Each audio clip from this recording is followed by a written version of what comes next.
Bienvenidos al auditorio virtual de Fundación Telefónica. Bienvenue à l'auditorium virtuel de la Fondation Téléphonique. Nous aurons l'occasion maintenant de parler avec Elisabeth Kadosh et Anne de Montarlot, les auteurs de El síndrome de la impostora, éditorial Peninsula. Je suis journaliste internationale. J'ai été corresponsale à Moscou, Beyrouth, Jérusalem, Bangkok, Shanghai, etc. J'ai couvert des conflits armés par le monde pendant 25 ans. Et j'ai obtenu quelques-uns des prix les plus importants de mon profession. J'ai écrit plusieurs livres et sur un d'eux, justement, on a écrit et représenté une pièce de théâtre. J'ai donné des cours de journalisme et cependant, je ne me suis jamais prise au sérieux. Pendant des années, j'étais une fraude. Je sentais que j'avais trompé mes chefs, mes collègues, jusqu'à ce que j'ai pensé que la tromper, c'était moi. Le syndrome de l'imposteur est arrivé il y a quelque temps à moi, il y a 6 ou 7 ans. Et j'étais soulagée de constater que ce qui me passait était un mal commun. Et j'étais soulagée également de savoir pourquoi est-ce que les femmes nous le subissons davantage que les hommes, car nous avons été éduqués d'une certaine façon pour être plus humbles et plus vulnérables. Et je répète le mot soulagement, non pas parce que je considère qu'il soit positif, mais parce que je considère que lorsqu'on connaît le problème, c'est la meilleure façon de l'affronter. J'ai lu le livre d'Isabelle Kadosh et Anne de Montarlot dès que j'ai su de son existence, car j'avais besoin de comprendre les clés sous ce syndrome pour pouvoir me comprendre moi-même. Et je me suis vue reflétée dans plusieurs des pages de ce livre. Et j'ai bien compris ce qui s'est passé pendant toutes ces années et ce qui continue à me passer justement. Je crois que nous avons un grand nombre de femmes professionnelles qui ont énormément de succès dans leur travail, malgré les insécurités, la pression à laquelle nous croyons être soumises. Et surpasser nos peurs et notre insécurité est important, car les hommes n'ont jamais eu de problème moral. Ils ont eu toujours pendant des siècles des postes hors de portée pour les femmes. Ce livre de Elisabeth et de Anne est une bonne façon de nous regarder face à un miroir et de savoir que nous ne sommes pas seuls, car c'est un mal de plusieurs. Et ce livre nous découvre les différents facteurs derrière de ces mâles. Et comment on nous a éduqués depuis qu'on était très petite pour être belle, pour être bonne, pour obéir, etc. Et tout cela s'est développé d'une façon historique et cela s'est perpétué dans l'entourage social et dans notre éducation.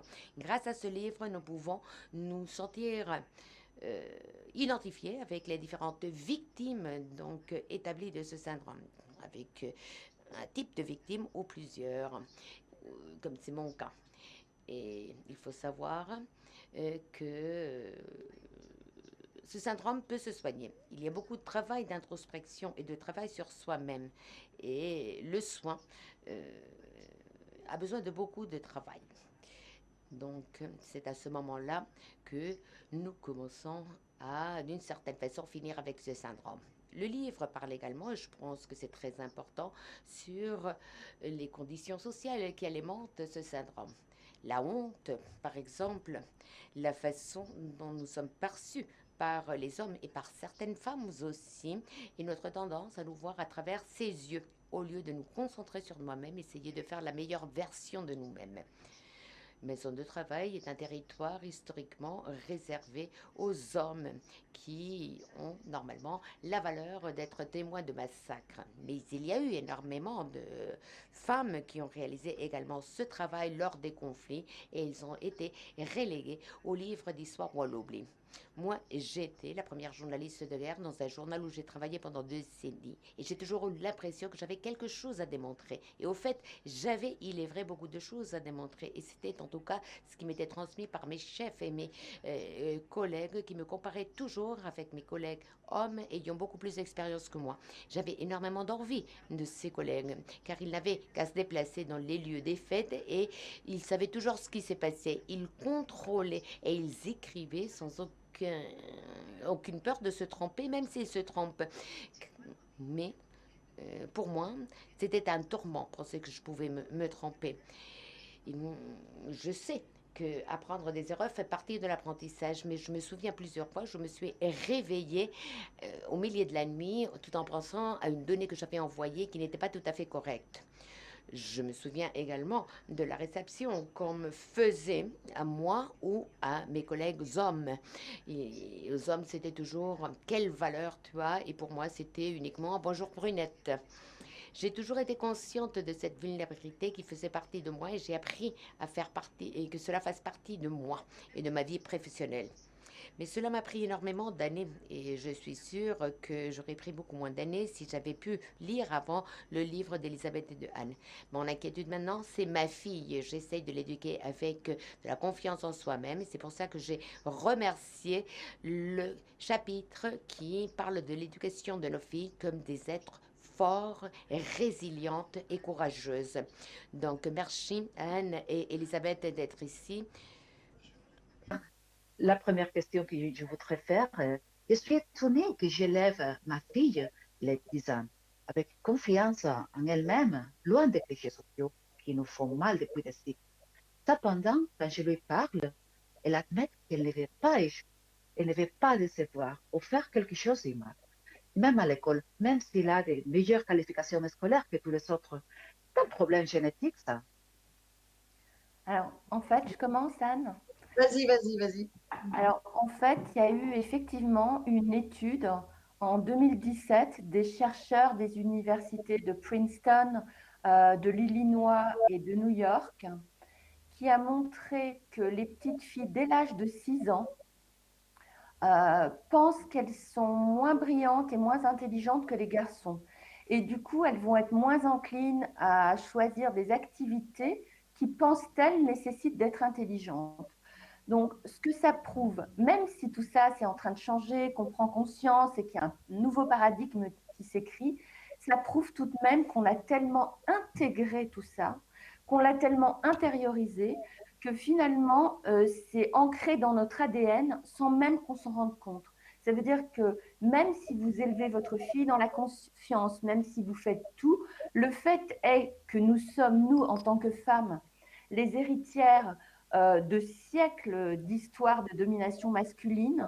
Nous sommes les héritières d'injonctions de la société. Enfin, ça se passe toujours aujourd'hui.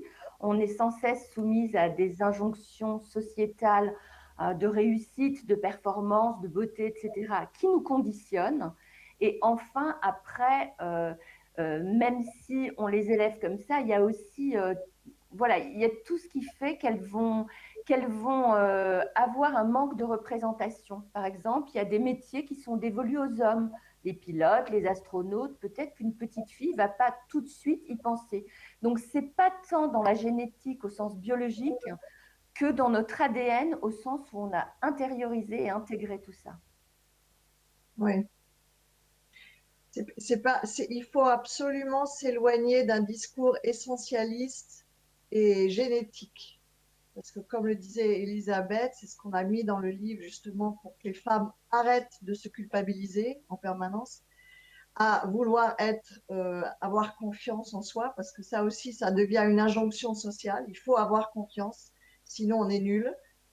Là encore, on tombe dans le piège. Et donc vraiment, c'est ce poids de l'histoire et de la ramification sociale, un petit peu dans l'inconscient collectif, c'est complètement intégré et ça s'illustre de cette façon sur les bancs de l'école, sur la façon dont un père ou une mère va élever son enfant, sa fille ou son fils. Déjà là, ça commence. Donc les attentes sont déjà en place, les attentes de genre, et ça se perpétue. Et le problème, c'est pour ça qu'on a écrit ce livre, c'est que c'est un peu à notre insu. C'est-à-dire que ce n'est pas explicite, c'est très implicite. On ne s'en rend pas vraiment compte.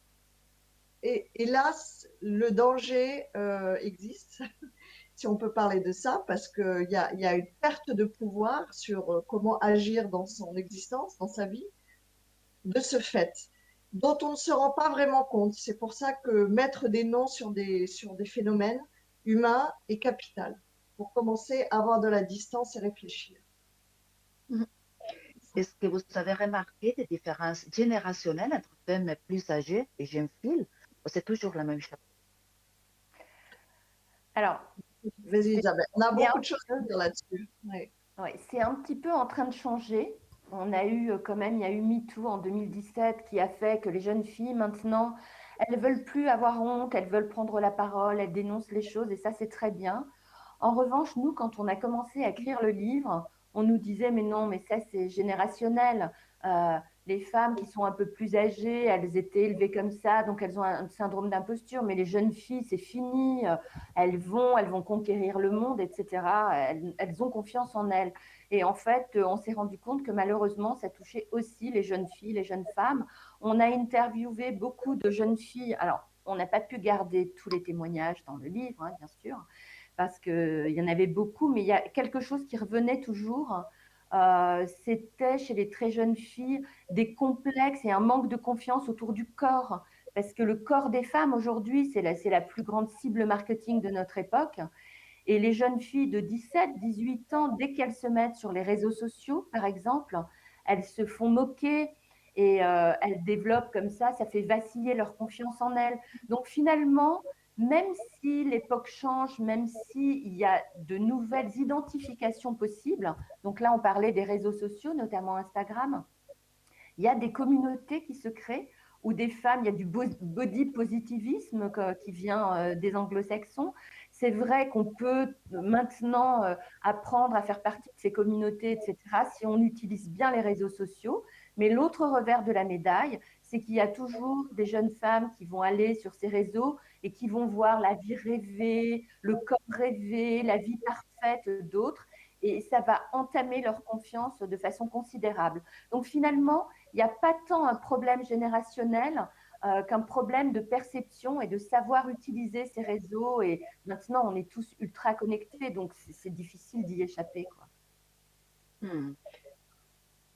Anne, c'est peut-être un problème de conscience. De conscience, le problème avec les jeunes maintenant, c'est que, comme disait Elisabeth, il y a beaucoup de visuels. On est dans une société complètement hégémoniquement prise par le visuel. Et quand on pense que l'image de soi se construit beaucoup pour les filles par l'image du corps, malheureusement. Donc le corps a une incidence, la représentation du corps a une incidence gigantesque. Donc même s'il y a des contre-pouvoirs, si j'ose dire, c'est pas gagné encore. Donc il faut absolument développer son intériorité pour ne pas devenir simplement un objet. Je veux dire, on est très objectivé, oui, Oui.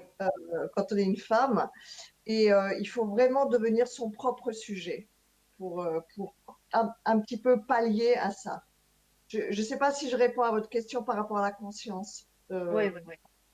Et vous avez expliqué pourquoi est-ce que vous avez écrit le livre. Avez-vous été victime de syndrome dans votre cas? Alors, moi, j'ai coutume de dire qu'on n'écrit que sur ce qu'on connaît finalement. Et je pense sincèrement que toutes les femmes, à un moment de leur vie, ont été touchées par le syndrome d'imposture. Ça me paraît difficile d'y échapper parce qu'on vit avec le poids d'une histoire, on vit dans une société, on vit dans une famille et donc on hérite de tout ça. Maintenant, ce qui est vrai, c'est que, enfin, je sais pas, moi, je parle pour moi, par exemple, dans mon travail, j'ai confiance en moi quand j'écris, mais en revanche, oui, j'ai eu des gros manques de confiance dans des périodes de ma vie, bien sûr, bien sûr. Anne, je sais pas. Oui, moi j'ai ressenti de l'imposture. Alors, pas tout le temps, bien sûr, mais vraiment à des moments de changement, de transition, où vraiment je me demandais si j'étais légitime. Donc, alors que j'ai une certaine confiance en moi, je sais mes capacités. En revanche, le problème est-ce que je suis à ma place, est-ce que je suis légitime, même si je sais quelque part que j'ai des compétences, revenez sur le tapis à chaque fois qu'il y a quelque chose de nettement nouveau dans une transition. Donc, et c'est très, très inconfortable. D'ailleurs, quand on a écrit le livre, on s'est beaucoup entraidé parce qu'on partageait notre sentiment d'imposture l'une avec l'autre. Et moi, je demandais souvent à Elisabeth, mais oh là là, est-ce que je peux écrire ça? Est-ce que je sais? Alors que, et j'avais besoin du miroir d'Elisabeth qui me disait mais bien sûr et qui me remettait en phase avec moi-même. Et je pense qu'on a fait les mêmes choses avec toi, Elisabeth, Oui, bien sûr. Et on avait heureusement un miroir bienveillant. Maintenant, la société est un miroir déformant pour les femmes et pas bienveillant. Et ça perpétue, ça maintient ce syndrome d'imposture. On n'est pas à notre place, on ne mérite pas. C'est vrai, c'est très intéressant le concept de l'amitié entre femmes, que c'est le miroir pour nous, parce que c'est le bon miroir, c'est le positif, voilà. C'est pas la société, non? Non, ça c'est un des conseils qu'on donne. C'est si vous sentez que votre confiance est un peu entamée, un peu vacillante, c'est important de s'entourer de personnes bienveillantes, d'amis, de sœurs, de mentors, d'avoir des rôles modèles aussi, des personnes à qui vous pouvez vous identifier. Ça, c'est essentiel. Ça vous permet d'avoir ce sentiment d'appartenance, de déculpabiliser. Et nous, c'est vrai, comme disait Anne, écrire ce livre ensemble, ça nous a porté. D'abord, on l'a vendu à une maison d'édition où on avait une éditrice formidable, Catherine Meyer, qui nous a fait confiance. Alors ça, c'était énorme pour nous qu'on nous fasse confiance. Et puis ensuite, se porter l'une l'autre, ça, c'est très, très important. Alors moi, quand je disais que j'avais moins des syndromes d'imposture, enfin, ou à certaines périodes de la vie seulement, c'est aussi parce que j'ai 3 sœurs. Et d'être élevée avec des sœurs, c'est quelque chose d'extraordinaire. C'est comme vos meilleures amies. Elles sont toujours en train de dire « mais oui, tu es formidable, vas-y », etc. Et même quand j'ai un petit syndrome d'imposture encore qui revient, par exemple, on a fait une très grande radio à Paris il y a 15 jours, je l'avais dit juste à une de mes sœurs et elle m'a dit « mais tu es folle, il faut le dire à tout le monde, pourquoi tu gâches ton plaisir ?» Et c'est vrai que parfois on ne s'autorise pas les choses et d'avoir des amis ou des sœurs autour de nous, c'est quelque chose d'extraordinaire. Mais c'est terrible comme l'éducation à la famille aussi peut te marquer et peut détruire une mauvaise expression, je ne sais pas. Alors, la famille, bien sûr, c'est le terreau principal. Hein. Et on parlait d'amitié, de miroir, et le mot magique, quelque part, c'est faire confiance. C'est-à-dire que dès qu'un individu vous regarde en vous disant je te fais confiance, tu es capable, c'est la porte royale, c'est la porte ouverte à avoir du pouvoir sur sa vie. Et quand un parent ne fait pas ça, parce que pour x, y raison, ne prête pas sa confiance, ne regarde pas avec confiance son enfant, l'enfant ne peut pas intérioriser le fait il ou elle peut avoir confiance en soi. Et donc ça, c'est le début, non pas vertueux, mais vicieux, du manque d'estime, du manque de confiance et qui aboutit au manque d'imposture. Donc Oui, en fait, Monica, vous parliez de la famille. Et c'est vrai que nous, quand on a commencé à écrire ce livre, notre question principale, c'était de nous dire pourquoi. Pourquoi on développe un syndrome d'imposture? Pourquoi on manque de confiance en soi? Et en fait, on a identifié 3 origines. Et la première de ces origines, c'est bien sûr la famille, le terreau fertile de l'enfance. Parce que, comme disait Anne, si vous avez un amour conditionnel, si par exemple vos parents, ils ne vous encouragent, ils ne vous aiment que quand vous avez des bonnes notes, vous êtes une bonne élève, et ben plus tard, vous allez développer des croyances fausses, des croyances limitantes sur vous, et ça va vous poursuivre et vous empoisonner dans votre vie d'adulte. Mais bizarrement, ce dont on se rend compte, c'est que vous pouvez avoir une famille horrible, dysfonctionnelle, avec vraiment des mauvaises valeurs et vous en sortir. C'est le cas de l'écrivain, par exemple, Albert Camus. Il avait une grand-mère atroce, une mère horrible, il n'avait pas de père, sa mère était analphabète, et pourtant, il a eu un instituteur qui a eu confiance en lui, et il a pu s'en sortir. Il y a aussi des enfants qui ont eu une enfance horrible et qui après, pour prouver à leurs parents qu'ils valent quelque chose, vont s'en sortir. Et à l'inverse, vous pouvez avoir eu des parents qui vous ont dit « Oh, tu es merveilleux, tu vas y arriver, tu es exceptionnel », et ça met une telle pression sur vos épaules que vous allez essayer de répondre à ces attentes et ça va vous allez vous allez peut-être développer un syndrome d'imposture. Donc la famille, c'est vrai, c'était le premier terreau quand on a cherché à connaître les origines. Et puis après, les 2 autres origines, on l'a dit, il y a bien sûr l'origine historique, hein, tous ces siècles de domination masculine, et puis l'origine sociale, puisqu'on vit en société et on est soumis à des injonctions qui nous disent d'être belle, d'être mince, d'être musclée, d'être mère, d'avoir des enfants, etc. Et puis parfois, on a des injonctions contradictoires. Alors, on peut vous dire, ah, mais par exemple, si vous allez au restaurant et que vous mangez juste une petite salade, on va vous dire, mais ma pauvre, tu es anorexique, il faut te nourrir un peu. Mais si en revanche, vous prenez un plat et vous prenez un dessert, on va vous regarder comme ça en disant, non, mais dis donc, t'as pas peur des bourrelets. Donc voilà, c'est aussi la réalité, ça, qui fait qu'on peut développer Ouais. cette de confiance. Juste un petit mot sur l'origine du syndrome d'imposture. C'est aussi très ancré dans la famille quand il y a des décalages de propos. Et ça, c'est très important. Quand, par exemple, le parent alterne critique et louange, ça va pas du tout parce que l'enfant ne peut pas intérioriser, comprend plus. Ou alors l'enfant a des bonnes notes, je sais pas, en histoire, et il rentre chez lui, elle rentre chez elle, et les parents ne valorisent pas l'histoire, mais les maths. Donc l'enfant ne peut pas intérioriser parce qu'il est très confus, l'enfant. Il sait pas, il ne sait plus quoi croire. Et par la suite, on fait un fast-forward de 20 ans. Quand votre boss vous dit ah mais moi je te vois bien pour une promotion, etc. Comme on n'a pas intériorisé un récit plutôt solide, on ne croit pas à ce que dit le boss. Parce que notre représentation est en décalage. Donc, ça donne vraiment essor à ce syndrome d'imposture. Donc, c'est très important, ça, dans l'éducation. Et parce qu'il faut intérioriser. Le problème de l'imposture, c'est qu'on n'y croit pas. On sait qu'on est. C'est pour ça qu'on vit avec la peur au ventre de se faire démasquer, parce que tout le monde autour de nous nous dit qu'on est formidable, qu'on peut faire ci, qu'on peut faire cette tâche, qu'on est compétent, mais ça ne colle pas aux parois de notre psyché. On se demande même pas si on a du potentiel. On se dit, mais est-ce que vraiment je suis à ma place? Ils se rendent pas compte qu'un jour, ils vont vraiment se rendre compte à quel point je suis nulle, insuffisante, pas à ma place. Donc, c'est très difficile de vivre avec ça quand on a beaucoup d'imposture.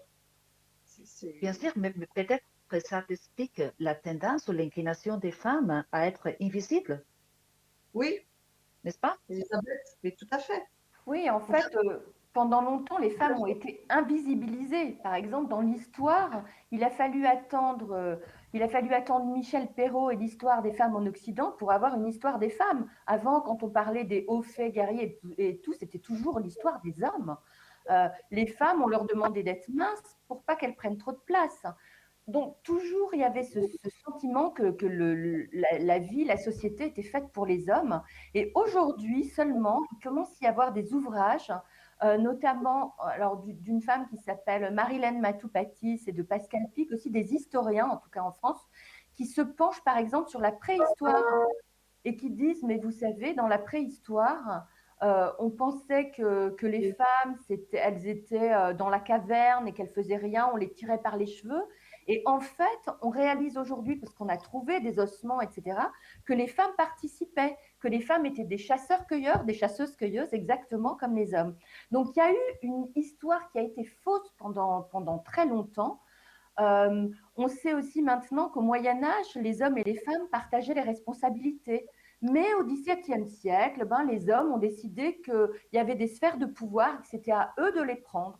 Donc, de nouveau, on a cantonné les femmes à la sphère privée. Donc, les femmes, elles étaient là pour faire des enfants, pour s'occuper du foyer, de la maison, alors que les hommes, eux, c'était eux qui menaient, qui dirigeaient la sphère publique. Et donc, aujourd'hui encore, comme il y a très peu de représentation dans la sphère publique, enfin, il y en a de plus en plus, mais il y a quand même très peu de femmes qui sont dans des postes de direction dans le monde. Et donc, tant qu'on aura ce manque de représentation, les petites filles ne pourront pas s'identifier à des femmes, etc. C'est pour ça que c'est très important, par exemple, quand une Kamala Harris arrive au pouvoir et qu'elle dit « je suis la première, je ne serai pas la dernière », mais toutes les petites filles se disent « waouh, ça veut dire que moi aussi, je peux être présidente de la République un jour ». Et ça, c'est très, très important, quoi. Donc, effectivement, l'invisibilisation des femmes, elle a duré très longtemps. Il y a encore certains hommes qui sont cramponnés au pouvoir et ça va être difficile de leur faire entendre qu'il faut une vraie égalité, parce que c'est ça la réalité des choses, c'est qu'il faut arriver à une vraie égalité. Il n'y a que comme ça qu'on pourra faire entendre aux petites filles qu'elles aussi, elles ont leur place dans la société. Oui, et de pas devenir, de pas tomber dans l'auto-invisibilisation. Parce que c'est ce qui se passe. Les femmes s'auto-censurent et s'auto-invisibilisent. Donc, Totalement. Ça, c'est que je voudrais parler à propos de. Oui, c'est la tendance. Nous-mêmes, qui nous préférons être invisibles à être jugés pour la société, à être jugés pour les parents, pour tous les hommes, n'est-ce pas? oui, oui, absolument, parce que les femmes, même, on le voit maintenant, quand elles se mettent en avant, quand elles ont, que ça soit dans la sphère privée, publique, quand elles agissent et qu'elles le montrent, qu'elles prennent la parole au sens propre et figuré, il y a très souvent, et ça c'est l'héritage de la domination masculine et du patriarcat, il y a ce qu'on appelle des backlash, c'est-à-dire que ça leur retombe dessus, elles sont critiquées. Quand on prend le langage, et ça Elisabeth pourra l'expliquer plus longuement, mais une femme s'exprime ou est un peu ferme, elle va être critiquée comme étant hystérique, en colère, alors qu'un homme, ça va appuyer son leadership. Donc, tous les stéréotypes et les clichés de genre sont encore très actifs. Donc, une femme, même entre femmes, parce que beaucoup de femmes ont intégré le patriarcat, donc vont juger les femmes à travers ce prisme. Donc, c'est extrêmement courant encore de se sentir pas à sa place. Même quand on obtient sa place, on va se faire critiquer. Donc, c'est en train de changer avec la représentation, mais c'est un processus. C'est pas gagné encore. Mais c'est vrai que les femmes, elles ont été élevées dans la fragilité et donc elles ont intégré ça. Et c'est vrai qu'on fait souvent profil bas parce que vous le disiez, on ne veut pas être jugé, on en a assez d'être jugé. Et on voit qu'il y a effectivement un double langage. Vous parliez dans votre introduction, vous disiez les reporters hommes rentrent de voyage, on leur dit waouh, bravo, etc. Et vous, on vous dit oh, t'es un peu minci ou t'es un peu bronzé. Hein. Oui.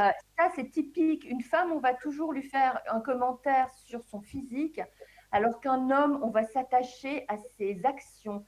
De la même manière, ce double langage, il s'applique effectivement dans l'entreprise. On va dire d'un homme qui est autoritaire, que c'est un super manager, qu'il a du charisme. Une femme, on va dire, waouh, elle est autoritaire, elle est bossy. Ben, écoutez, non, pourquoi une femme, elle serait jugée différente? Et ce double langage, c'est vrai qu'il faut faire attention au langage. Moi, c'est vraiment mon argument principal, parce que même nous, vous savez, le matin, vous vous réveillez, vous vous regardez dans la glace, hein, comme moi ce matin, et vous dites, oh là là, j'ai des poches sous les yeux, j'ai des cernes, oh mais est-ce que je suis moche, etc. Il faut arrêter, il faut être plus indulgente avec nous-mêmes, parce que sinon on participe de ce mouvement, vous voyez, alors qu'on doit être plus douce, parce que si on le fait nous-mêmes, comment vous pouvez ne pas accepter qu'un homme le fasse pour vous? C'est-à-dire que si un homme vous parlait aussi durement que vous vous parlez vous-même, vous ne l'accepteriez pas. Donc il faut commencer nous-mêmes par être indulgente. C'est très intéressant ça. Quelle est l'incidence du syndrome de l'imposture chez les hommes? Est-ce que vous trouvez aussi des victimes ou pas? Bien sûr, bien sûr. Alors, il y a une étude qui a été faite, si vous voulez quelques chiffres. On a vu que d'abord que ça touchait 70% de la population, hommes ou femmes. Et il paraîtrait que ça touche, enfin non, mais c'est une étude très sérieuse de 2020, que ça touche 66% des femmes et 56% des hommes. Mais le fait est que les femmes, nous, on a trouvé qu'elles étaient plus affectées que les hommes dans tous les témoignages. En fait, un homme qui a un syndrome d'imposture, comme il a été élevé dans cette exigence de performance, de virilité, il va moins se poser la question qu'une femme. Et on a mis un exemple dans notre livre qui nous a été donné par un homme d'ailleurs, qui a été très éclairant pour nous. C'est quand vous allez postuler pour un job. On vous demande 6 choses. On vous demande d'être bilingue anglais, ou bilingue espagnol, ou bilingue norvégien, de maîtriser tel logiciel. et puis, je ne sais pas, d'avoir 5 ans d'expérience dans le même type de poste. Un homme, il va voir les 6 choses qu'on lui demande, il en maîtrise 4, il va quand même postuler, et quand il va arriver, il va dire oui, oui, mais c'est pas grave, je vais acquérir sur place ce qui me manque en travaillant. Alors qu'une femme, elle va maîtriser 5,8% de ce qu'on lui demande, mais elle n'est pas tout à fait bilingue en suédois, donc elle va s'interdire d'y aller. Et ça, c'est le perfectionnisme, et ça, voilà, ça touche pas les hommes de la même manière. Et Anne pourrait vous parler mieux que moi du perfectionnisme qui est symptomatique du syndrome d'imposture. Mais un point aussi à rajouter à ça, c'est que les hommes, les petits garçons, l'éducation, une fois de plus, et la société, par extension, est beaucoup plus indulgente avec les hommes. Donc, ils peuvent faire des bêtises, ils peuvent être brouillons, ils peuvent être, quand ils se disputent et qu'ils cassent un petit peu les choses, c'est mignon. Alors qu'une petite fille, pas du tout. On l'élève, malheureusement, dans la perfection, il faut qu'elle soit sage, il faut qu'elle s'occupe des autres, etc. Donc, du coup, un homme va avoir de l'imposture, et il y en a plein qui ont des moments d'imposture, mais ça ne va pas les inhiber. C'est-à-dire que eux, ils vont oser postuler, oser avoir un rendez-vous avec une fille qu'ils aiment bien, euh, avec la peur, avec l'anxiété, avec sans doute se dire est-ce que je ne suis pas un imposteur, mais ils vont y aller. Donc ça, c'est toute la différence aussi. Alors que la femme, elle va s'auto-censurer. Comme disait Elisabeth, il faut un alignement de toutes les planètes, de tous les critères. Il faut faire du 100%.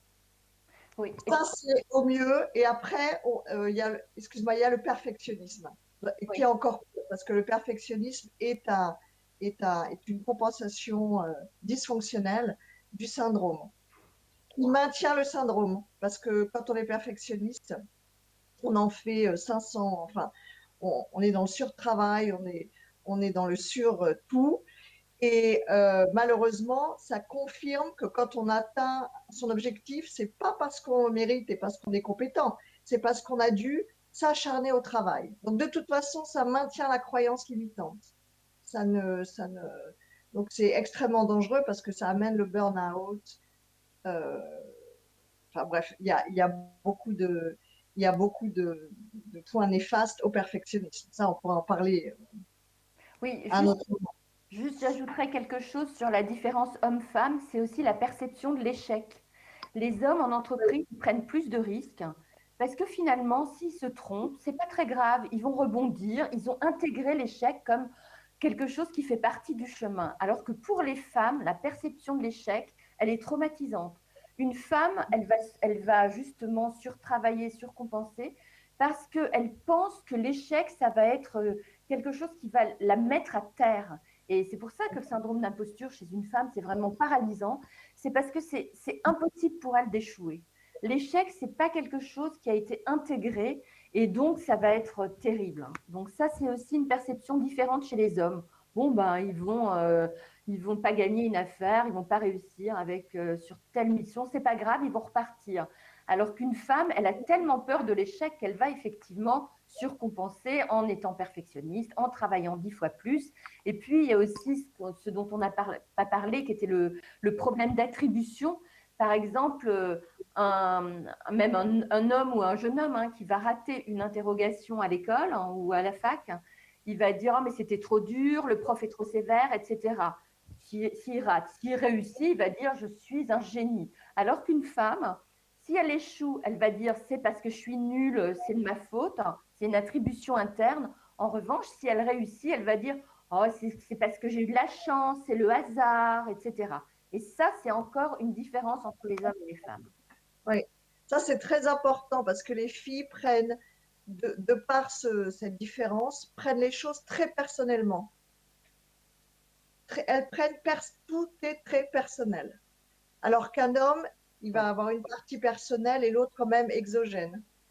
C'est le prof, c'est mon boss, il faisait pas beau, enfin, bref. Totalement, oui, oui, oui. Je peux le voir chez moi parce que j'ai un fils et le petit garçon. Et c'est vrai, hein, c'est complètement différent. La perception de la vie, de la responsabilité Oui, et de qu'est-ce que c'est bien fait ou mal fait. C'est incroyable. Et d'après, si j'ai bien compris, le contraire au syndrome de l'imposteur, c'est le narcissisme. Narcissisme. Ou c'est pas un Euh, peu ça? non, pas tout à fait. Le narcissisme, euh, ça dépend à quelle définition, enfin, dans quel sens vous entendez ça. Parce que le narcissisme, c'est un trouble de la personnalité. Alors que Ah, le ok. syndrome d'imposteur, ce n'est pas un trouble pathologique. Enfin, ça n'a pas été répertorié comme ça. C'est très intéressant pour moi de comprendre pourquoi les contraires du syndrome de l'imposteur, c'est toujours chez les hommes. C'est comme ça. Mais c'est l'éducation, encore une fois, n'est-ce C'est pas? l'éducation, oui, oui. D'ailleurs, il y a je ne sais pas si ça s'appelle un syndrome, mais il y a je pense que ça s'appelle le syndrome de Dunning-Kruger, Uh-huh. qui prend le contre-pied de justement l'imposteur, le syndrome d'imposture, et c'est très fréquent chez les hommes où ils se surévaluent, ils se perçoivent surcompétents, et bien sûr ils font des fautes. Donc c'est un petit peu le pendant de l'imposture. C'est le Dune Conic, c'est le nom de deux psychologues qui ont Mhm. expliqué ça. Mais je Ou, pense qu'il y a aussi des femmes qui ont une confiance excessive qui peut confiner au narcissisme. C'est-à-dire qu'elles sont tellement persuadées de tout savoir, de tout connaître, que finalement, oui, elles vont être un peu... Enfin, oui, c'est pas le mot narcissique, parce que comme tu dis, narcissisme, oui, c'est une pathologie, oui, effectivement. c'est plus de l'arrogance. Je pense que la surconfiance, ça devient de l'arrogance, qui est aussi dangereux que le manque de confiance. Parce qu'on on, on voit pas plein de choses, on rate une quantité de choses. Donc, Oui, et puis aussi, ceux qui ont trop confiance en eux, le premier échec ou la première plantade va être terrible pour eux, alors que ceux qui ont l'habitude d'avoir peur, bah, finalement, ils vont être moins entamés aussi. Mhm. ouais. Écoutez, parmi les découvertes les plus impressionnantes des livres, il y a la manière dont les hommes nous permettent de moins parler, même dans les contextes où nous avons les mêmes expériences, ou même plus que eux. Selon l'Institut national de l'audiovisuel français, ça c'est un numéro que vous donnez dans le livre, les femmes y parlent 2 fois moins dans les médias. C'est c'est l'éducation qui nous empêche de nous développer avant les hommes dans un contexte d'égalité. Oui, oui, c'est l'éducation et c'est la société. On a le témoignage dans le livre d'une sociologue, d'une historienne, pardon, qui s'appelle Christine Bard. Et elle enseigne à l'université d'Angers, elle enseigne le genre. Donc, quand même, elle espérait que ses étudiantes filles allaient participer plus. Et elle se rend compte que les garçons lèvent plus souvent la main, qui prennent la parole et qui gardent la parole plus longtemps alors même qu'on est dans une éducation autour du genre.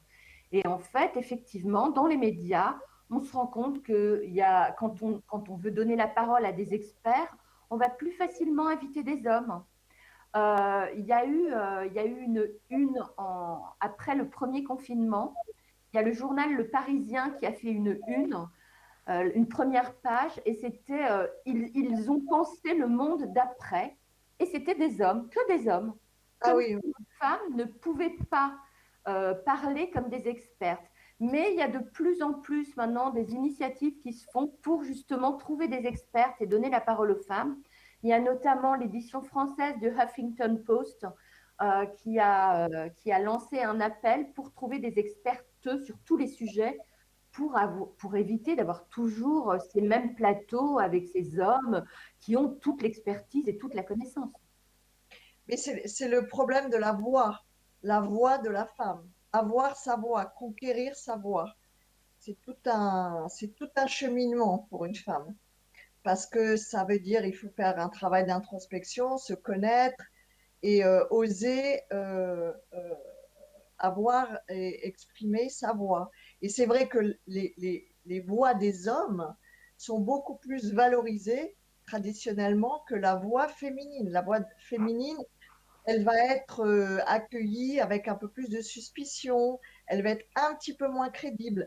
Même, c'est ce qu'on a mis dans le livre avec l'humour, des études ont montré, c'est quand même hallucinant, que quand une femme utilise, par exemple, à des grandes conférences, pour un petit peu briser la glace, de l'humour, ce qui est somme toute très usité dans toutes les conférences, quand un homme va le faire, ça passe tout à fait, il est génial, etc.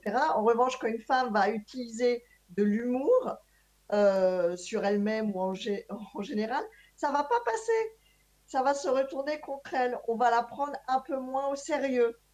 On a cité aussi une écrivaine, Sally Rooney, qui a eu des commentaires sur son physique plutôt que sur son intellect. Tes Donc, yeux de biche. ses yeux de biche. Donc, la voix féminine, de toute façon, est perçue comme un citoyen de deuxième classe. C'est-à-dire que c'est moi. C'est pareil dans la médecine. Pendant des années, les gens, femmes, enfants, hommes, allaient préférer voir un physicien masculin parce que il rendait la perception d'être plus sérieux. Donc la voix féminine n'est pas encore prise totalement au sérieux. Ça le devient, mais c'est pas encore. Enfin, je veux dire, c'est pas perçu de la même façon. Oui, d'ailleurs, on a un témoignage extra dans le livre à ce sujet, Anne, puisque tu parles de la voix. Voilà, on a Maïté, qui était une femme qui est partie en expatriation avec son mari et ses enfants. Et finalement, elle était dans une typologie un petit peu de dévouée. Hein, elle était dévouée à sa famille, comme on a appris pendant des siècles aux femmes à l'être. Et elle s'occupait de ses enfants, elle s'occupait de son mari. Et en fait, elle se rendait compte qu'au bout du compte, elle ne parlait plus, elle avait perdu sa voix, mais au sens propre, littéralement. Plus personne ne l'entendait, plus personne ne faisait attention à ce qu'elle pouvait dire. Et cette femme, elle a eu un réflexe de survie génial. Elle a commencé à prendre des cours de chant. Et en fait, elle explique qu'en chantant, elle a recouvré sa voix. Ça veut dire qu'elle a retrouvé au sens physique sa voix et aussi au sens symbolique. Donc ça, c'était une super jolie histoire. Et ça montre que les femmes, souvent, la voix des femmes, et même, vous savez, l'intonation de la voix. Par exemple, Ségolène Royal, qui est une femme politique française, elle a dû prendre des cours pour que sa voix soit comme ça, plus grave, parce qu'on lui reprochait d'avoir une petite voix aiguë de tête, ça dérangeait. C'est fou. Mais comme Maggie Thatcher, elle a dû prendre des cours de voix pour être crédible. C'est incroyable, incroyable. Et nous avons pris des consciences de ce problème très récemment, n'est-ce pas? Avant, Oui. c'était notre faute. C'est mon faute. J'ai fait quelque chose de mal. C'est pour ça que personne parle avec moi dans cette table, ou personne veut m'écouter. Et Oui. c'est pas comme ça. Mais vous savez, ça, c'est la vertu, on pense que c'est la vertu de MeToo et de toute ce qu'on a appelé la libération de la parole, mais plutôt l'écoute de la parole des femmes. Parce qu'il y avait eu des livres écrits sur le harcèlement sexuel, il y avait eu des livres sur l'inceste. Nous, on est des lectrices de romans, dévoreuses et de biographies, ça existait déjà. Mais le fait que des femmes osent dire voilà ce qui s'est passé, tout d'un coup, maintenant, mais les femmes ont compris qu'il n'y avait pas de honte, qu'on était toutes les mêmes et qu'il fallait plus laisser faire. Et nous, quand on a fait le livre, au début, même des journalistes nous disaient, des femmes journalistes nous disaient, oh non, mais on ne peut pas en parler, c'est la honte, on ne peut pas en parler. Mais au contraire, plus on en a parlé, plus on s'est rendu compte que c'était notre lot commun. C'était commun à toutes les femmes. Et c'est très important, en fait, de parler, de prendre des sujets, de les dénoncer. Il y a quelques mois, il y a Camille Kouchner, qui est la fille d'un couple d'intellectuels français qui a dénoncé l'inceste dont son frère était victime. Et tout d'un coup, il y a eu un MeToo inceste sur Twitter, sur les réseaux sociaux. Et je crois qu'en 2 jours, il y a eu 40 000 témoignages. Donc finalement, les gens ont besoin de ça. On a besoin qu'on nous permette de dire voilà ce qui se passe, qu'on s'approprie les choses et qu'on puisse identifier et qu'on puisse faire partie de quelque chose. C'est important. Oui, il y a eu un grand décomplexage. Les femmes sont plus décomplexées à parler j'allais dire de leur faille. C'est pas de leur faille, mais de leur perception de leur faille ou leur insuffisance pour se rendre compte que justement c'est le lot de beaucoup de femmes. Donc il faut en parler. Ah oui. C'est surprenant aussi de voir dans votre livre l'inclination des femmes à boycotter notre propre travail à cause de notre insécurité. Que recommandez-vous pour arrêter de faire comme ça? Alors nous, on a plusieurs petites choses qui peuvent aider. On va peut-être se relayer, Anne.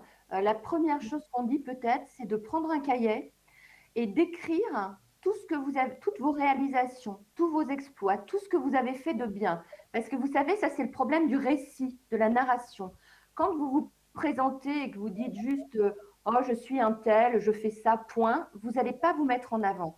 Si vous commencez à vous remémorer que vous avez écrit tel livre, fait tel reportage, bon là je parle un peu pour vous, mais voilà, ou pour moi aussi, pour nous, j'ai fait ci, j'ai fait ça, j'ai fait ça, j'ai fait ça. Le jour où vous avez un peu moins confiance en vous, où vous vous sentez un peu plus en insécurité, vous allez relire ça et vous allez vous dire waouh, mais finalement j'ai fait tout ça. Et on a tendance à l'occulter. Donc ça, c'est le premier des conseils qu'on donnerait. Je te laisse continuer, Anne, sur les petits pas peut-être. Oui, faire les choses petit à petit pour avoir des mini-réussites par rapport à des objectifs un peu plus conséquents. Ça, c'est très important. Bon, moi, ce que je trouve très important aussi, c'est de faire un petit peu un bilan en interne de toutes les injonctions, les messages que l'on a reçus, un peu notre conditionnement. Qu'est-ce que l'on pense, faire le point là-dessus pour mettre le doigt parfois sur des croyances un peu limitantes. C'est très important de faire un petit bilan sans aller voir un psy, mais se dire, par exemple, quand je suis avec ma fille, avec mon fils, avec une collègue, avec une amie, comment je la regarde, pourquoi je la regarde comme ça, pour se rendre compte des clichés qu'on a intériorisés. Parce que, une fois de plus, c'est difficile à se rendre compte de ça. Donc, placer une intention d'examen un petit peu de soi-même et de ne pas subir un petit peu son conditionnement. Hein, c'est très, très important. Oui, de même arrêter de se comparer aussi, parce que finalement, on se rend compte que la comparaison, c'est un poison. Déjà, on est toujours soumis au regard de l'autre. Qu'est-ce qu'il va penser de moi? Qu'est-ce qu'il pense de moi? Est-ce qu'il va croire que je ne sais pas faire ça, etc. Arrêtez ça. Comme dit Anne, se regarder un peu, faire une introspection, et puis arrêter de se comparer. Parce que finalement, quand vous allez sur les réseaux sociaux et que vous dites, oh là là, celle-là, elle a un corps comme ci, elle est comme ça, elle a réussi ça dans son travail, finalement, quand vous allez dans les coulisses, vous vous rendez compte qu'elles ont les mêmes insécurités, les mêmes failles et les mêmes problèmes que vous. Donc ça, se rendre compte que la comparaison est un poison. Et puis aussi, ce qu'on vous disait tout à l'heure, c'est vrai que c'est essentiel d'avoir des rôles modèles, d'avoir des représentations, de savoir s'entourer, d'avoir des amis, d'avoir des sœurs, d'avoir des gens qui vous portent et qui vont vous dire le jour où vous dites non, non, j'y arriverai jamais, qui vont vous dire non, mais ça suffit maintenant, tu vois bien, tu exagères. Ça, c'est important. Et les rôles modèles, c'est vraiment important d'avoir. Ça peut être quelqu'un de connu ou pas connu. Votre rôle modèle, ça peut être votre grand-mère, votre sœur, comme ça peut être effectivement, on l'a dit, une Kamala Harris ou une Simone Veil ou une femme exceptionnelle comme ça. Ça, c'est bien de se dire, voilà, il y a des femmes qui réussissent, je peux réussir. Laissez-moi parler. Oh oui, pardon, Anne. Non, non, juste pour finir, c'est très important aussi de bien faire le point sur ses valeurs et sur ses objectifs par rapport à la comparaison, c'est-à-dire de bien rester dans ses objectifs à soi, parce que quand on est dans l'imposture ou le manque de confiance, on a tendance à vouloir combler l'attente de l'autre, puisqu'on accorde beaucoup d'importance au regard de l'autre. Et de ce fait, on s'éloigne de soi. Donc, ça nourrit le manque de confiance et l'imposture. Donc, rester sur ses objectifs pour soi, des objectifs de façon optimale ancrés dans nos valeurs, ça donne une vraie armure sur le regard de l'autre, le regard de la société. Qu'est-ce que je veux faire dans cette vie? Pourquoi? Quel est le sens? Tout ça, c'est ce que j'appelais tout à l'heure construire son intériorité et être sujet de soi-même et non pas objet. Donc ça y contribue fortement. C'est important. Oui, je voudrais parler aussi à propos des autres poissons, les grands poissons, que c'est la idéalisation du corps féminin. Ça, c'est le grand facteur, je crois, que idéalisation du corps féminin. Oui, c'est la réconciliation avec notre corps, c'est peut-être impossible parce que nous avons cette pression sociale, la pression de la publicité. Comment est-ce qu'on peut faire pour se réconcilier avec nous-mêmes? Bah, bon, c'est un énorme sujet, ça, parce qu'effectivement, les femmes sont en conflit avec leur corps, beaucoup haïssent leur corps. Tout ça à cause de, comme on a dit, toute cette construction sociale où la beauté et la jeunesse étaient traditionnellement valorisées par l'homme. Donc, il y a tout ce côté historique, forcément, qui a été bon, repris par le marketing maintenant. Mais un des atouts et des outils très importants vis-à-vis de soi, de son corps. D'ailleurs, les femmes fractionnent leur corps, alors qu'un homme va être plus dans la totalité de son corps. Une femme va détester ses seins, ses fesses, un pli du bras, enfin bref, la texture de ses cheveux, la liste ne s'arrête jamais. Et c'est très important de commencer à avoir d'abord d'arrêter la comparaison, de voir un petit peu que tout ce qui est visuel est trafiqué et travaillé, c'est-à-dire que on est bombardé d'images qui ne sont pas réelles, il faut quand même le savoir. Euh, une photo est constamment retouchée par les médias. À titre individuel, il y a maintenant beaucoup de logiciels, de software pour Instagram pour retoucher la photo, même s'il y a des contre-pouvoirs où il y a drop the filter. C'est un nouveau courant, ça, où il faut se photographier sans filtre pour assumer son corps et avoir de la bienveillance sur soi. Parce que, comme disait Carl Rogers, dont on parle dans le chapitre 1, le paradoxe, c'est que plus on s'accepte, plus on peut changer. Donc, il faut passer par la case de l'acceptation, qui est dure, qui est difficile à obtenir parce que nous renvoie la société. La société nous renvoie toujours cette contradiction, nous maintient dans une anxiété pour que l'on achète, pour qu'on se sente pas bien et qu'on compense par notamment l'achat, etc., de crèmes, enfin, de plein de choses. Donc, on est maintenu dans cette ébullition anxiogène. Et je pense que l'autocompassion, comme disait Elisabeth tout à l'heure, un homme, enfin, on va pas parler comme ça à notre meilleur ami. On a un dialogue envers soi-même très dur. Les femmes sont très dures avec elles-mêmes. Donc avoir un peu plus de douceur et de gentillesse et d'acceptation, c'est la clé. Mais c'est un processus qui comprend tout ce qu'on a dit auparavant. Il faut savoir ses valeurs, il faut savoir qui on est, il faut se trouver, parce que grâce à ça, on peut s'accepter. Sinon, c'est pas possible. Il y a pas de shortcut, il n'y a pas de recette magique, hein. Oui, et puis comme on a ce regard critique sur nous-mêmes, il faut essayer surtout de ne pas le transmettre. C'est-à-dire que ça peut être vraiment assassin de dire à sa fille, oh, il faudrait faire un petit régime, oh, il faut faire attention. Ça, vraiment, ça peut casser une petite fille. Donc, il faut vraiment essayer de rester dans la douceur, effectivement, dans la bienveillance, dans la gentillesse, pour pas que ça se perpétue. Parce que parfois, vous avez des petites filles, on suit un compte Instagram qui s'appelle Dans la bouche d'une fille. Et il y a une jeune fille qui témoignait, qui dit, j'ai 14 ans, je suis assise à la table familiale le dimanche et ma tante me dit, oh ne t'inquiète pas, en grandissant, tu maigriras. Mais de quoi je me mêle? Ça veut dire que la gamine, elle n'avait jamais imaginé qu'elle était peut-être un peu ronde, ce qui n'est même pas sûr, hein. Et tout d'un coup, sa tante, en lui disant ça, l'essentialise, lui dit, tu as un corps différent, tu vas maigrir. Donc, il faut arrêter de se mêler de la vie des gens. Il faut arrêter de dire aux femmes, oh, tu es un peu minci, ça te va bien. Ça veut dire quoi? Qu'avant, elle était grosse.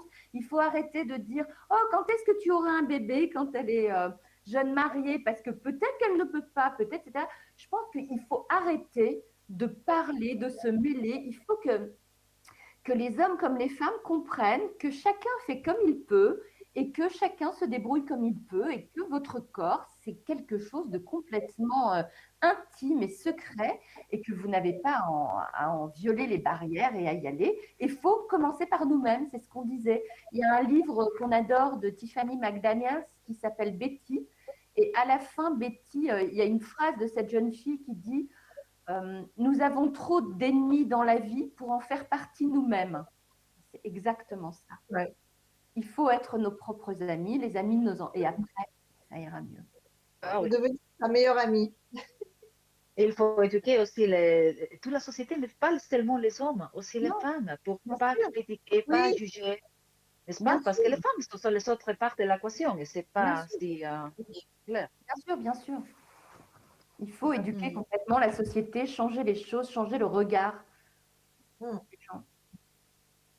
Est-ce que vous avez trouvé, Anne, quelques relations entre le syndrome de l'imposture et les risques d'être victime de violences conjugales? Oui, Oui? oui. Alors, violence conjugale, oui, c'est-à-dire que ça peut effectivement créer un terrain puisqu'on ne se sent pas à la hauteur, on se sent insuffisante, hein. On a fait un chapitre là-dessus parce que ça traverse la sphère privée, évidemment, où comme on ne s'aime pas, on ne se valorise pas, on se déprécie, on est toujours dans l'étonnement que le partenaire nous ait choisi. Donc ça peut présenter tout un tas de complications, on devient jalouse, on n'est pas sûr de soi, on vérifie le téléphone, on auto-sabote la relation. Bon, ça, c'est quand ça reste, disons, à peu près normal. Maintenant, si on est dans l'imposture et qu'on a en face de soi quelqu'un de pervers et de violent qui va exercer des violences domestiques, bien sûr que ça va être plus facile quand on est dans l'imposture. Ça va être plus facile parce qu'on va se culpabiliser, on va se dire que c'est de notre faute, on va être dans la suradaptation, on va pas pouvoir avoir notre voix justement, puisqu'on se sent insuffisante. Pardon, moi je tempérerais un petit peu ça parce que sinon ça revient peut-être à dire aux femmes oui, il vous a frappé, c'est un peu de votre faute. Ce qui n'est pas le cas, c'est toujours de la faute de celui qui est violent, toujours. Bien sûr, bien sûr. Mais Bien sûr, effectivement, la Mais seule le psychologique est là. chose, c'est que si tu as confiance en toi, tu ne vas pas accepter, tu vas partir. Alors que Oui. si tu n'as pas confiance en toi, c'est plutôt que ça prendra un petit peu plus de temps pour que tu réalises que ce n'est pas normal. Non, Ça, non, mais ça, c'est que ça peut prendre plus de temps, mais tu peux tomber dans la violence domestique. Parce que la violence domestique te retire ton pouvoir, déjà, parce que tu t'humilies, te fait peur, etc. S'il y a un terrain un petit peu comme ça, et que c'est plus difficile. je ne sais pas si l'agresseur, même, il peut éventuellement choisir la victime, choisir, je veux dire, fall in love, mais choisir la victime en trouvant un peu le syndrome de l'imposteur, parce que c'est la vulnérabilité qui le permettra l'agression ou l'abus, je ne sais pas, cette relation si caractéristique, Je sais c'est pas terrible. oui, je sais pas si c'est lié à ce point, à ce point-là, mais c'est sûr que par exemple les pervers narcissiques, ils savent très bien choisir des femmes qui sont très bienveillantes, très douces. Enfin, il y a des repères comme ça. Je veux dire, il y a eu des livres sur ça où il y a des personnes qui sont plus potentiellement victimes attiré dans le spectre du pervers narcissique qui devient violent, psychologiquement ou physiquement d'ailleurs. Donc, mais je ne sais pas si, enfin, tout n'est pas conditionné à ce point-là. Hein. Mais c'est sûr Peut-être que pas consciemment. oui, oui, c'est pas très conscient, mais c'est sûr que quand on n'a pas confiance en soi et d'autant plus avec l'imposture, on perd le respect de soi. C'est un petit peu plus facile. Donc à partir de là, par rapport aux relations, au rapport aux gens, au rapport au monde, ça va être un petit peu plus compliqué. On est plus fragile. Enfin, j'aime pas ce mot fragile, mais il y a des terrains quand même qui peuvent être là. Donc il faut faire attention. Et pour finir, je voudrais vous demander à propos de la charge mentale, ce facteur et des différences entre hommes et femmes, parce que je ne sais pas si c'est possible de déléguer part de ces charges mentales au profit des hommes qui ne savent pas même qu'elles existent. Comment est-ce qu'on peut faire? Ah, ça, c'est un super sujet, la charge mentale, effectivement. Même si on s'est rendu compte qu'effectivement, aujourd'hui, les hommes participent plus, par exemple, au ménage, il reste encore des choses qui sont tellement ancrées dans les mentalités. Par exemple, si votre enfant est malade à l'école, on ne va pas appeler son père, on va appeler sa mère, même son institutrice ou sa prof. C'est comme ça, c'est ancré. Donc finalement, ce qui a été mis à jour pendant le confinement en France, c'est que les femmes, ça doublait leur charge mentale parce qu'elles étaient en télétravail derrière leur ordinateur. L'homme était dans son bureau ou dans sa chambre aussi en télétravail derrière son ordinateur. Mais s'il y avait un gamin tout d'un coup qui avait un problème, il appelle maman et c'est la mère qui s'y colle. Donc, ça a doublé leur charge mentale. Donc, c'est bien que ça existe vraiment et toujours. Alors, ce qu'il faut faire, il faut impliquer tout le monde dans ces tâches de la vie quotidienne. Il faut impliquer les hommes. Il faut plus voir ça comme oh merci mon chéri, tu m'as aidé à faire la vaisselle. Mais non, c'est normal que tu fasses la vaisselle aussi. C'est pas toujours moi. Oh merci mon chéri, tu as fait non. Ou oh merci ma chérie. D'ailleurs, c'est pareil. Je veux dire, il faut que ça soit quelque chose qui devienne naturel et pas que vous voyez ça comme une faveur qu'on vous fait. Enfin, moi, Oui, mais absolument, mais je trouve aussi que les femmes doivent un petit peu, on l'a mis dans le livre aussi, déléguer le pouvoir qu'elles ont dans la sphère privée. Parce que beaucoup de femmes qui sont souvent perfectionnistes, ou même en général, demandent à leur mari de faire quelque chose, mais c'est jamais fait comme elles l'auraient souhaité. Donc, il faut aussi accepter que si on délègue à l'homme et qu'on ne fait pas du micromanagement dans nos attentes dans la sphère privée, les enfants, la vaisselle, le ménage, les courses, il faut aussi se dire, ça va pas être parfait comme, selon moi, je le définis, ça va être comme lui le fait. Donc, j'ai pas besoin de me dire, je vais devoir refaire ça derrière lui. Donc, c'est vraiment un travail d'équipe sociétale, une fois de plus, à faire. Et l'autre jour, je lisais, alors ça, c'est pour la petite anecdote, une étude, je sais plus où, comme quoi l'épanouissement sexuel des couples, les couples qui ont une bonne vie sexuelle, etc., épanouissante, sont des couples qui partagent les tâches domestiques. Donc, c'est quand même pas mal ça. C'est très intéressant ça. Donc, Il est clair que nous avons besoin de beaucoup de travail d'introspection féminine, de oui, sensibilisation sociale pour minimiser l'impact des syndromes. Anne-Elisabeth, merci beaucoup de nous aider à mieux nous connaître et à comprendre notre vulnérabilité afin que nous puissions les surmonter. merci Et à merci vous. bien pour le livre. Merci beaucoup. Merci de nous avoir reçus. merci d'avoir reçu. Merci. Y a Bonne journée todos, à todos. Bye bye. y a todos vosotros, gracias por acompañarnos en este acto virtual. Os animamos a leer el libro El Et à vous tous, merci de nous avoir accompagnés pendant cet acte. Nous vous invitons tous à lire le livre en espérant qu'il va vous plaire. Merci.